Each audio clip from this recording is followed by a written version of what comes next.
Indian premier league ಕೊನೆಯ ಹಂತಕ್ಕೆ ತಲುಪಿದೆ. ಉಳಿದಿರೋದು ಕೇವಲ ಒಂದೇ ಒಂದು ಪಂದ್ಯ, ಅದು finals between royal Challengers Bengaluru versus Gujarat Titans. So ಈ ಪಂದ್ಯದಲ್ಲಿ ಯಾರು ಗೆಲ್ತಾರೆ, ಯಾರ ಸ್ಟ್ಯಾಟ್ಸ್ ಯಾವ ರೀತಿಯಲ್ಲಿದೆ, ಥ್ರೂ ಔಟ್ ದ ಸೀಸನ್ ಯಾರ ಪರ್ಫಾರ್ಮೆನ್ಸ್ ಹೇಗಿತ್ತು, ಯಾರಾದರೂ ಇಂಪ್ಯಾಕ್ಟ್ ಮಾಡುವಂಥ ಸಾಧ್ಯತೆ ಹೆಚ್ಚಾಗಿದೆಯಾ ಅನ್ನೋದನ್ನು ನಾನು ಈ ವಿಡಿಯೋದಲ್ಲಿ ತಿಳಿಸ್ಕೊಡ್ತೀನಿ. ನೀವಿನ್ನು ನಮ್ಮ ಚಾನೆಲ್ನ ಸಬ್ಸ್ಕ್ರೈಬ್ ಮಾಡಿಲ್ಲ ಅಂದರೆ ದಯವಿಟ್ಟು ಸಬ್ಸ್ಕ್ರೈಬ್ ಮಾಡ್ಕೊಳ್ಳಿ. ಸೊ ಈ ಪಂದ್ಯಕ್ಕೆ ಬಂದು ನೋಡೋದಾದರೆ ಮೊದಲು ಇಲ್ಲಿ ನಡೀತಾ ಇರುವಂಥದ್ದು ಬೌನ್ಸಿ ಟ್ರ್ಯಾಕ್, ಸ್ವಲ್ಪ ಬೌನ್ಸ್ ಜಾಸ್ತಿ ಇರುವಂತಹ ಒಂದು ಪಿಚ್ ಆಗಿರುವಂತಹ ಸಾಧ್ಯತೆ ಹೆಚ್ಚಾಗಿ ಕಾಣಿಸ್ತಾ ಇದೆ. ಯಾಕಂದರೆ ಹೋಮ್ ಟೀಮ್ ಗುಜರಾತ್ ತನ್ನದೇ ಹೋಮ್ ಗ್ರೌಂಡ್ನಲ್ಲಿ ಆಡೋದ್ರಿಂದ ಬಹುಶಃ ಅವರ ಫ್ರೆಂಡ್ಲಿ ಪಿಚ್ಚನ್ನು ರೆಡಿ ಮಾಡುವಂಥ ಚಾನ್ಸಸ್ ಬಹುತೇಕ ಹೆಚ್ಚಾಗಿರುತ್ತೆ. ಸೊ ಇಲ್ಲಿ ಬಂದಾಗ ಕಗ್ಗಿಸೋ ರಬಾಡ ಆಗಿರ್ಬೋದು, ಮೊಹಮ್ಮದ್ ಸಿರಾಜ್ ಆಗಿರ್ಬೋದು, ಜೇಸನ್ ಹೋಲ್ಡರ್ ತುಂಬ ಒಂದು ಹೈಟ್ ಇರೋದ್ರಿಂದ ಒಳ್ಳೆಯ ಬೌನ್ಸನ್ನು ಪ್ರೊವೈಡ್ ಮಾಡುವಂತಹ ಚಾನ್ಸಸ್ ಹೆಚ್ಚಾಗಿರೋದ್ರಿಂದ ಆ ರೀತಿಯಲ್ಲಿ ಕಂಡೀಷನ್ ಇರುವಂತಹ ಪಿಚ್ ಆಗುವಂಥ ಸಾಧ್ಯತೆ ಹೆಚ್ಚಾಗಿದೆ. ಸೊ ಇಲ್ಲಿ ಬ್ಯಾಟಿಂಗ್ ಮೊದಲು ಮಾಡೋದಕ್ಕಿಂತ ಚೇಸಿಂಗ್ ತುಂಬಾ ಹೆಲ್ಪ್ಫುಲ್ ಆಗುತ್ತೆ. ಸೊ ಬ್ಯಾಟಿಂಗ್ ಮೊದಲು ಮಾಡ್ತಾರೆ ಅಂದರೆ ಮಿನಿಮಮ್ ಟಾರ್ಗೆಟ್ 230 ಹತ್ತಿರ ಬರಬೇಕಾಗತ್ತೆ. ಇಲ್ಲಾಂದರೆ ಇದು ಮಾಡ್ರೇಟ್ ಟೋಟಲನ್ನು ಕೊಟ್ಟಾಗ ಒಂದು 160, 180, 190ವರೆಗೂ ಹೋದರೂ ಕೂಡ ಇದನ್ನು ಈಸಿಯಾಗಿ ಚೇಸ್ ಮಾಡುವಂಥ ಸಾಧ್ಯತೆ ಬಹುತೇಕ ಹೆಚ್ಚಿರುತ್ತೆ, ಎರಡು ತಂಡಗಳಿಗೂ ಆಗಿರ್ಬೋದು. ಅದರಿಂದ ಸೊ ಈ ರೀತಿಯಲ್ಲಿ ನೋಡೋದಾದರೆ ಈ ಥ್ರೂ ಔಟ್ ದ ಸೀಸನ್ ನೋಡಿದಾಗ RCBಯ ಪರ್ಫಾರ್ಮೆನ್ಸ್ ಹೇಗಿತ್ತು ಅಂತ ಹೇಳೋದಾದರೆ, RCBನಲ್ಲಿ ಬಂದಾಗ ಇವರು ಯಾವತ್ತು ಟಾಪ್ ಆರ್ಡರ್ ಮೇಲೆ ಈ ಸೀಸನ್ ಡಿಪೆಂಡ್ ಆಗಿಲ್ಲ. Through out the season down the order, middle order ಕೂಡ ಕೆಲವೊಂದು ಬಾರಿ ಕಾಂಟ್ರಿಬ್ಯೂಷನ್ ಮಾಡಿರೋದ್ರಿಂದ ಇದು ಓವರ್ ಆಲ್ ಬ್ಯಾಲೆನ್ಸ್ಡ್ ಟೀಮ್ ಆಗಿ ಹೊರಹೊಮ್ಮಿದೆ. ಸೊ ಈ ಕಡೆ ನೋಡೋದಾದರೆ ಗುಜರಾತ್ನಲ್ಲಿ ನನಗೆ ಅಷ್ಟೇನು ಒಳ್ಳೆಯ ಫಾರ್ಮ್ ಕಾಣಿಸ್ಲಿಲ್ಲ. ಸೊ ಕಾರಣ ಏನು ಅಂದರೆ ಇವರ ಟಾಪ್ ಆರ್ಡರ್ ಆದಂತಹ ನಾಯಕ Shubman Gill, Sai Sudharsan, Jos Buttler. So ಇವರಿಬ್ಬರು ಬಂದಾಗ ಮೋರ್ ದೆನ್ 600 ರನ್ಸನ್ನು ಶುಭ್ಮನ್ ಗಿಲ್ ಹೊಡೆದಿದ್ದಾರೆ. ಸೊ 600+ ರನ್ಸನ್ನು 500+ ರನ್ಸನ್ನು ಬಂದುಬಿಟ್ಟು ಸಾಯಿ ಸುದರ್ಶನ್ ಹೊಡೆದಿದ್ದಾರೆ. 483 ರನ್ಸ್ ಹತ್ರ ಜೋಸ್ ಬಟ್ಲರ್ ಹೊಡೆದಿದ್ದಾರೆ. ಇವರು 3 ಟಾಪ್ ಆರ್ಡರ್ಗಳನ್ನು ಬಿಟ್ಟರೆ ನನಗೆ ಬಾಕಿ ಎಲ್ಲೂ ಸ್ಟೆಬಿಲಿಟಿ ಅನ್ನೋದು ಕಾಣಿಸ್ಲಿಲ್ಲ. ಸೊ ಕೆಳಗಡೆ ಡೌನ್ ದ ಆರ್ಡರ್ ಬಂದಾಗ ರಾಹುಲ್ ತೆವಾಟಿಯಾ, ಸೊ ಇವರೊಬ್ಬರೇ ಇಷ್ಟು ಜನ ಮಾತ್ರ ಬ್ಯಾಟಿಂಗ್ ಇದೆ. ಸೊ ಆದ್ದರಿಂದ ಇವರ ಟಾಪ್ ಆರ್ಡರ್ಗಳನ್ನು ಎಷ್ಟು ಬೇಗ ಡಿಸ್ಮಿಸಲ್ ಮಾಡ್ತಾರೋ ಅಷ್ಟು ಒಳ್ಳೆಯದು RCBಗೆ ಆಗಿರುತ್ತೆ. ಸೊ ಈ ಕಡೆಯಿಂದ ಬಂದಾಗ RCBಗೆ ಹೆಚ್ಚಾಗಿ ಕಷ್ಟ ಆಗೋದು ಏನು ಅಂದರೆ ಎದುರಿಸಬೇಕಾಗಿರುವಂಥದ್ದು ಮೊಹಮ್ಮದ್ ಸಿರಾಜ್ ಮತ್ತು ಕಗ್ಗಿಸೋ ರಬಾಡ.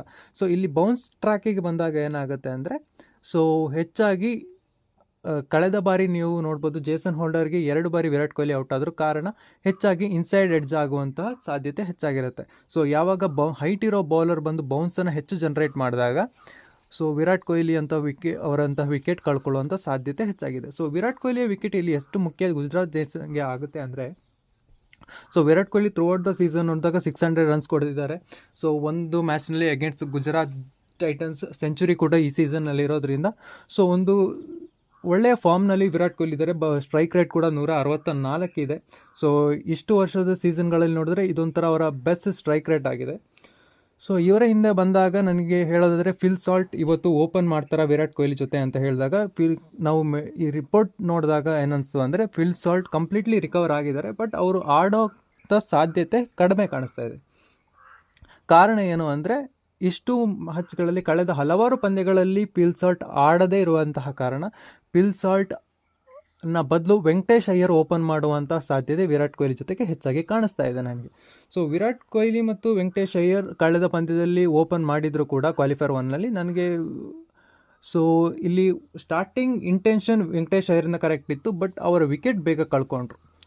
ಸೊ ಆದ್ದರಿಂದ ಈ ಪಂದ್ಯದಲ್ಲಿ ಯಾವ ರೀತಿಯಲ್ಲಿ ಅವರು ಕೊನೆಯ ಪಂದ್ಯವನ್ನು ವಿರಾಟ್ ಕೊಹ್ಲಿ ಮತ್ತು ವೆಂಕಟೇಶ್ ಅಯ್ಯರ್ ಓಪನ್ ಮಾಡಿದಾಗ ಯಾವ ರೀತಿಯಲ್ಲಿ ಒಂದು ಒಳ್ಳೆಯ ಸ್ಟಾರ್ಟನ್ನು ಕೊಟ್ಟರು ಸನ್ರೈಸರ್ಸ್ ಹೈದರಾಬಾದ್ ಲೀಗ್ ಸ್ಟೇಜ್ನ ಕೊನೆಯ ಪಂದ್ಯದಲ್ಲಿ, ಆ ರೀತಿಯ ಒಂದು ಸ್ಟಾರ್ಟ್ ತುಂಬಾ ಮುಖ್ಯ ಆಗುತ್ತೆ. ಮತ್ತು ದೇವದತ್ ಪಡಿಕ್ಕಲ್ ವಿರಾಟ್ ಕೊಹ್ಲಿ ಇರುವಷ್ಟು ಹೊತ್ತು ಚೆನ್ನಾಗಿ ಆಡ್ತಾರೆ, ಬಟ್ ವಿರಾಟ್ ಕೊಹ್ಲಿ ಔಟ್ ಆದ ತಕ್ಷಣ ಔಟ್ ಆಗ್ತಾ ಇದ್ದಾರೆ. ಸೊ ಅದು ಯಾವ ರೀಸನ್ ಅಂತ ಹೆಚ್ಚಾಗಿ ಏನು ಗೊತ್ತಾಗ್ತಾ ಇಲ್ಲ.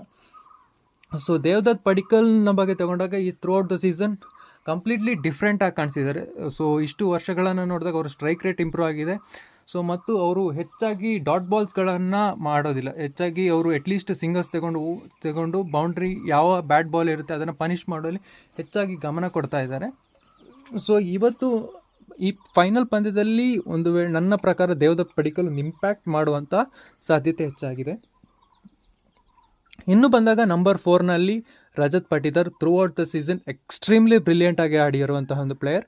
ಸೊ ಈ ಆಡಿರುವಂಥ 14 ಪಂದ್ಯಗಳಲ್ಲಿ 483 ರನ್ಸ್ಗಳನ್ನ ಗಳಿಸಿದ್ದಾರೆ. ಹೈಯೆಸ್ಟ್ ಸ್ಟ್ರೈಕ್ ರೇಟ್ ಕೂಡ ಇದೆ, 193 ಇದೆ ಇವರ ಸ್ಟ್ರೈಕ್ ರೇಟ್.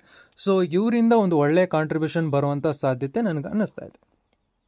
ಸೊ ಈ ಕಡೆ ಬಂದಾಗ ನೆಕ್ಸ್ಟ್ ಬಂದಾಗ ಕೃಣಾಲ್ ಪಾಂಡ್ಯ ಆಗಿರ್ಬೋದು, ಟಿಮ್ ಡೇವಿಡ್ ಆಗಿರ್ಬೋದು. ಸೊ ಕೃಣಾಲ್ ಪಾಂಡ್ಯ ಹೆಚ್ಚಾಗಿ ಅವರು ಬ್ಯಾಟಿಂಗ್ನಲ್ಲಿ ಅಷ್ಟು ಪವರ್ ಹಿಟ್ಟಿಂಗ್ ಇಲ್ಲ ಅಂದರು.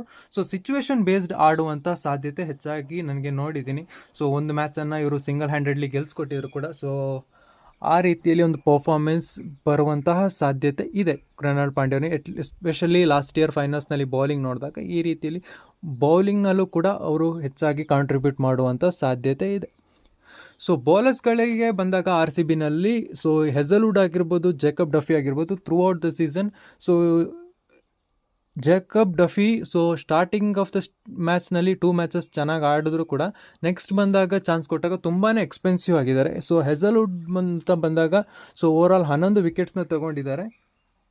ಬಟ್ ಏನು ಅಂದರೆ ಥ್ರೂ ಔಟ್ ದ ಸೀಸನ್ ತುಂಬಾ ಎಕ್ಸ್ಪೆನ್ಸಿವ್ ಆಗಿದ್ದಾರೆ ಎಲ್ಲ ಓವರ್ಗಳು. ಪವರ್ ಪ್ಲೇನಲ್ಲಿ ಬಂದಾಗ ಒಂದೇ ಓವರ್ನಲ್ಲಿ 20+ ಆಡ್ ರನ್ಸ್ ಕೊಟ್ಟಿರೋವಂಥದ್ದನ್ನ ನಾನು ನೋಡ್ತಾ ಇದ್ದೀನಿ.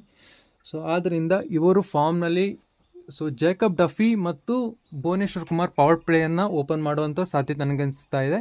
ಸೊ ಮತ್ತೊಂದು ಕಡೆ ಬೌಲಿಂಗ್ ಅಂತ ಬಂದಾಗ Suyesh Sharma through out the season ಎಲ್ಲಿ ಬೇರೆ ಬೌಲರ್ಸ್ ವಿಕೆಟ್ ತೆಗೆದುಕೊಡ್ತಾರೆ ಆವಾಗ ಮಾತ್ರ ಸುಯೇಶ್ ಶರ್ಮಾ ಪರ್ಫಾರ್ಮ್ ಮಾಡಿದ್ದಾರೆ. ಇಲ್ಲಾಂದರೆ ಸುಯೇಶ್ ಶರ್ಮಾ ಲಾಸ್ಟ್ ಇಯರ್ನಲ್ಲಿ ಇದ್ದಂತಹ ಪರ್ಫಾರ್ಮೆನ್ಸ್ನ ಯಾವುದೇ ರೀತಿಯ ಕಂಟ್ರೋಲ್ ನನಗೆ Suyesh ಶರ್ಮಾನಲ್ಲಿ ಕಾಣಿಸಲಿಲ್ಲ.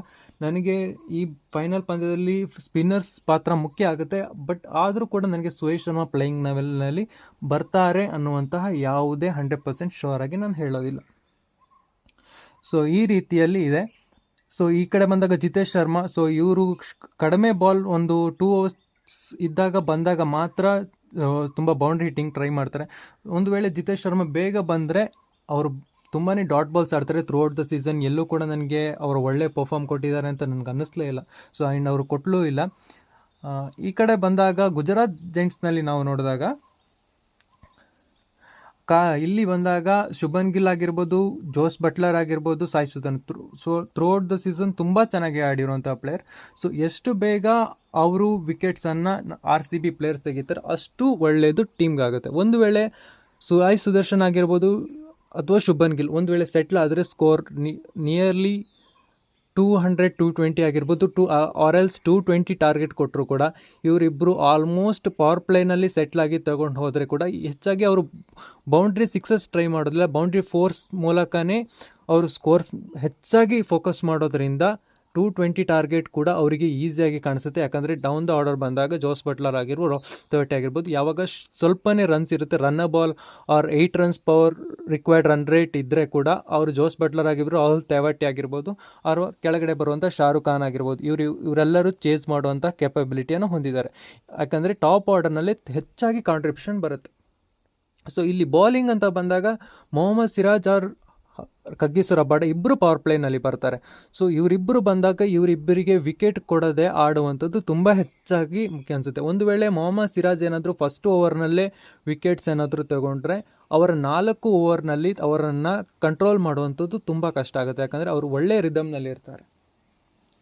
Through out the season ಅದೇ ರೀತಿಯಲ್ಲಿ ಆಗಿದೆ. ಒಂದು ವೇಳೆ ಮೊಹಮ್ಮದ್ ಸಿರಾಜ್ 1 ಓವರ್ ಎಕ್ಸ್ಪೆನ್ಸಿವ್ ಆದರೆ ನೆಕ್ಸ್ಟ್ ಓವರ್ ಅವರು ಖಂಡಿತ ಪ್ಯಾನಿಕ್ ಆಗಿ ರನ್ಸ್ ಲೀಕ್ ಮಾಡುವಂಥ ಸಾಧ್ಯತೆ ಇದೆ. ಒಂದು ವೇಳೆ ಫಸ್ಟ್ ಓವರ್ನಲ್ಲೇ ಒಳ್ಳೆ ಲೈನ್ ಆ್ಯಂಡ್ ಲೆಂತನ್ನು ಹಾಕಿ ಮೊಹಮ್ಮದ್ ಸಿರಾಜ್ ವಿಕೆಟ್ಸ್ ಏನಾದರೂ ಬಂತು ಅಂದರೆ ಥ್ರೂ ಔಟ್ 4 ಓವರ್ಸ್ ಕೂಡ ಅವರು ಅದೇ ಎಬಿಲಿಟಿಯನ್ನು ಹೊಂದಿರ್ತಾರೆ. ಸೊ ಇದಿಷ್ಟು ಇವತ್ತಿನ ವಿಡಿಯೋ. ಈ ವಿಡಿಯೋದ ಬಗ್ಗೆ ನಿಮ್ಗೇನು ಅನಿಸುತ್ತು, ಈ ಫೈನಲ್ ಪಂದ್ಯವನ್ನು ಯಾರು ಗೆಲ್ತಾರೆ, ನಿಮ್ಗೇನು ಅನಿಸುತ್ತೆ ಕಮೆಂಟ್ ಮಾಡಿ. Until next video, thank you.